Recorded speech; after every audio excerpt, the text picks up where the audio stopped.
Well, hey there, friends. Welcome back to another episode of the Island Church Weekly Podcast. I am joined, as ever, by Pastor Will McRaney. Will, how's it going, brother?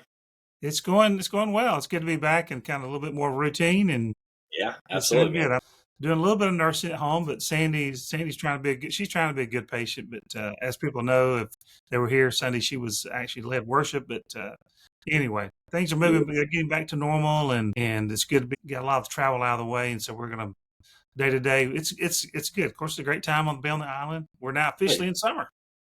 Officially in summer, and it feels like it. That's for sure.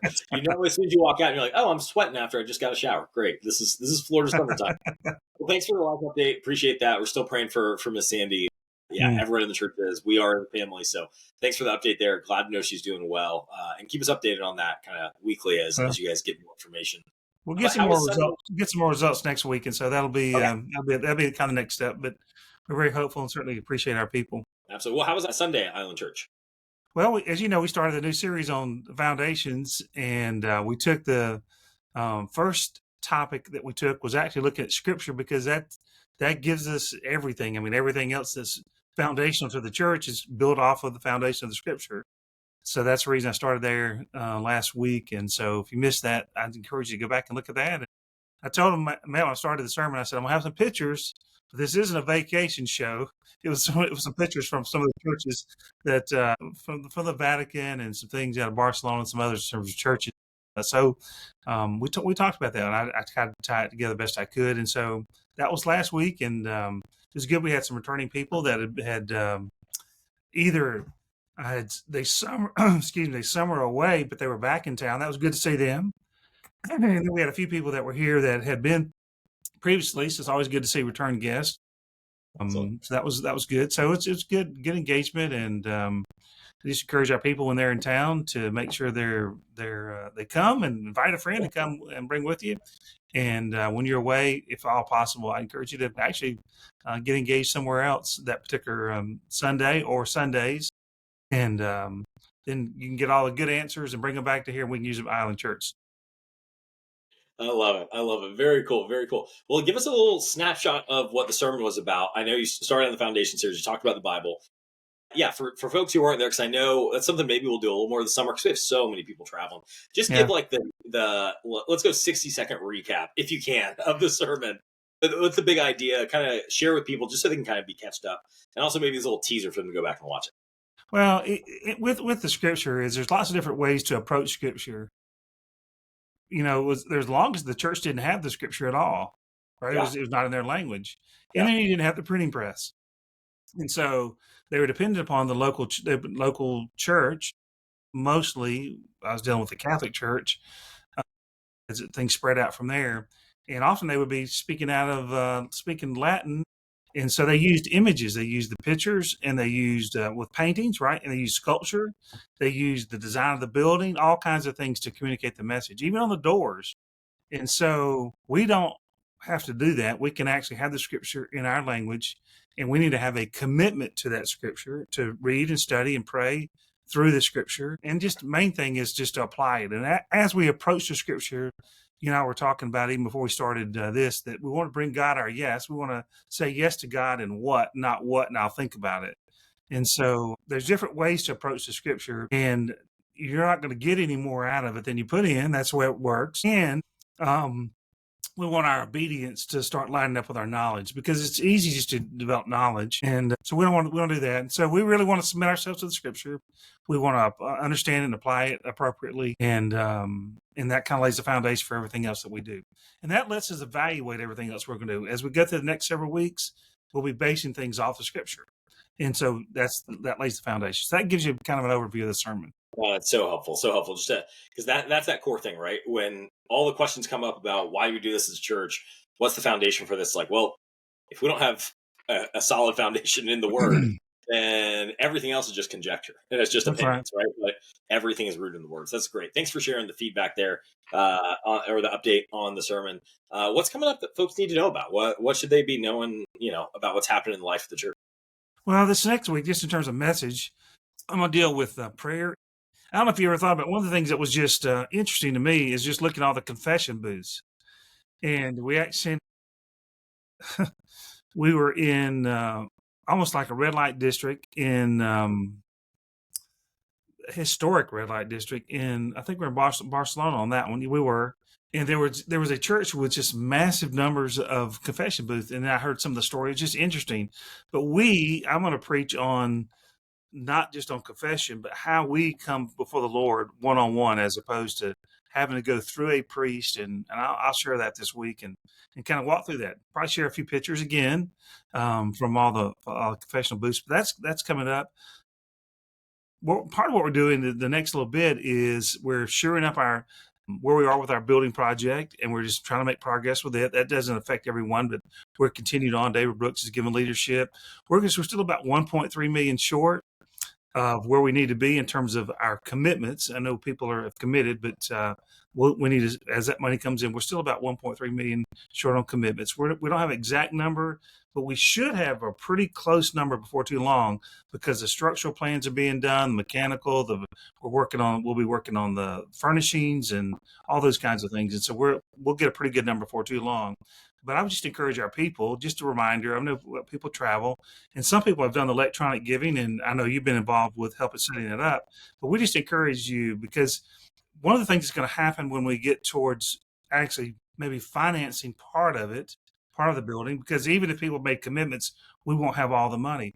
Part of what they're going to do is they're going to look at the offerings. And what we don't want to do is neglect what we're currently doing. And we want to be in a good, strong position as we start to borrow. And so I just encourage people, when you're out, you said, gosh, it's just a week maybe, or just 2 weeks, whatever. But if you add that up over the life of a church, in a church even our size, that just adds up over time. And so I encourage you to consider.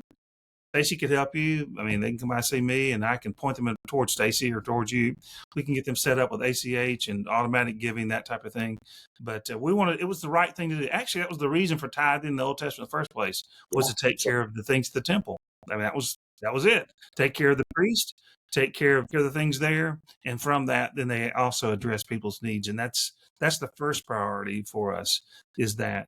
So that's coming up. But in terms of things that people that can do, they can pray with us about and think about with us, is we're really considering setting up a nonprofit, strongly consider set up a nonprofit that will really benefit the community, and do this in connection with the new building. And I have several ideas with this. It's been affirmed by quite a number of people. We talked about it a little bit, people inside our church and outside. So if you have some experience in setting up, and I have a little bit, but I need some additional help setting up maybe a nonprofit that is in conjunction, that will be a supporting organization of our church. And actually, we would help run that. But it's a way potentially for the community to engage with us as a bridge between the community and the church. And so if you have some experience in that, if you can help us with that, let us know. That'd be good. Also, we need to set this up for Leo Schofield as well, because we want to help him get launched into ministry. And part of that, he's going to be doing one-time kinds of things, whether it's speaking engagements, or he's writing a book, or he's doing the movie, or whatever is going on. So if you have some background, or just a little time to help us run down some things in that, people can help us with that. So that's kind of what's coming up. We're still paying attention on the building. We want to continue to monitor how our tithes offerings are going, and we've got some new opportunities with organizationally, if people want to help and do that. Of course, there's lots of ways that people can be involved. We probably want to connect with people this summer. Summer's a great time, walk down the beach, get to know someone, go to dinner with someone. I won't get out in the boat for too long and ride around. You can let me know if you have interest, and you can ride around with Sandy and I. So just do some fun things to get to know people, because often those are very strong bonds, and there's just encouragement and care that takes place as you have good, strong relationships. So that's kind of what's coming up. It's just summer activity. Yeah. Can you do this for me? I just want to double click onto the nonprofit and just give a little bit of vision of why that's important, or what goal you think that'll help us accomplish. I know we've kind of talked on it briefly here and there. We've kind of hinted at it. Just kind of lay out a little bit of the why behind that. Like, how is that going to benefit what we're trying to do at Island Church? Well, there's several possibilities with that, Matt. Some people on the island, this is just one of them, but some people on the island may want to give to. Maybe we have a project that maybe we're helping Next Step, Crisis Pregnancy Center, or maybe we partner with the school. But the people in the community would like to collectively do some things. And if we have a nonprofit set up, in essence, the island can do it, not just Island Church. And so it's not that people dislike us, they just may prefer to give in that type of manner. Also, often with nonprofits like that, banks, for example, have to give low interest loans to a Yeah, certain number of low interest loans to things in the community. Well, they may not be able to give it to the church, even though right. we're in the community, right? But they may be able Yeah, to give it to some type of separate nonprofit ministry, say that's advancing needs or addressing needs in the community, both on the island and off the island. yeah, And whether it's dealing with kids or other people in need in different types of ways. And so there's ways potentially to partner with community organizations or with a bank or people to give. There's several different ways this can actually work, and we can have it connected to the church through being what's called a supporting yeah. organization, and that's a I technical love it. IRS classification. Yeah. So it's just a way of being a wise steward, right? It's a way of just being as wise as we can about how we set this up so we can steward the resources well. Yeah, that's really, really helpful, Pastor Will. Thanks so much for sharing that. And Okay. Matt, one more thing Yeah. there. Somebody might want to give to the building. For example, they say, "Hey, look, I'm not crazy about the church." Maybe maybe they're not, but they say, "Look, I really care about the kids on this, and we need that $120,000 multi-purpose floor to go there. I'll help. We'll do this, or we'll do something else." And so it's another way because we're going to do that coffee shop. We're going to do training. We're going to help seniors. We're going to help. We're going to potentially do homeschool. I mean, there's all kinds of things: homeschool, school co-op, or after school programs. And so all these kinds of things that we have planned for facilities, some people may have an interest. And if you know someone, let me close with this too. If you know someone that potentially would like to give to this, I'd love to meet with them and have a conversation. And there's some people that are really trying to figure out how can they make a difference with the resources. I don't know if something that somebody could do on the island that's going to have the 50-year impact than what we're going to do with this facility. So long after we're gone, it'll be here ministering to people and through Yeah. it. And so I just, Yeah. some people, let us know. Yeah. It's just like some of those churches that you visited in Europe, right? Where someone started that thing 250, 300 years ago, and they never even saw the walls go up, right? But they worked their entire life with the vision that one day this was going to serve their community well. And so, yeah, it's kind of calling on people to do the same thing, which is, hey, this is going to outlast us. And it's a way to leave a legacy on the island for the good of it to point it back to Jesus. So, Mm. man, love that. Love it so much. How can people be praying specifically for the church this week? I know they can be praying for the Bridge of Future stuff. Anything that's on your heart from God that you're like, hey, this would be a specific way they can pray.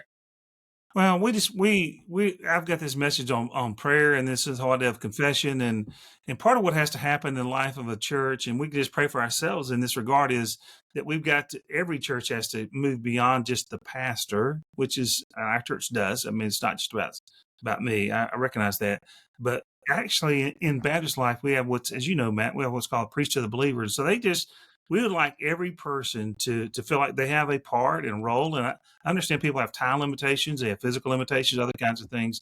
But if we would have every person kind of praying, God, where would you have me? What would you have me doing? How can I help advance your cause? Well, it could be anything from praying for lost people. You could do what's called, we talk about prayer walking. You could do prayer driving. You can drive through the area and pray through and see where kids are and pray for families and see basketball goals or whatever it might be that are in the driveway, whatever. And so every person, you'll feel much more connected. So if everybody just pray about, say to God, what's my role here? What can I do? And as they do that, we know as the more you give and the more you invest yourself, then the more benefit it is for you. I love it. Very cool. Well, Pastor Will, thanks so much for all the updates. Thanks for sharing your heart of where God's leading the church in the days ahead. Thank you all for watching. And always make sure you subscribe to the YouTube channel. You'll stay up to date with everything, all the new sermons, all of the weekly podcasts. Would love for you to be engaged in that way, even when you're gone during the summertime or you're in and out. So thanks for watching. And we'll see you again next week on the Island Church Weekly.